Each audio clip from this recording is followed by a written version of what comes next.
Take both end plates, your accessory pack and 6 small screws. Identify the dummy end and the motor end. Secure the octagonal fixing in the dummy end.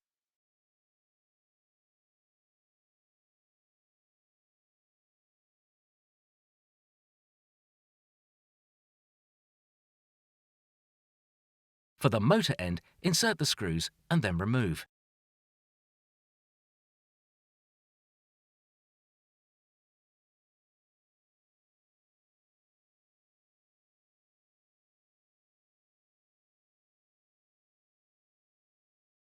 Finally, remove the split pin from the dummy end and put in a safe place.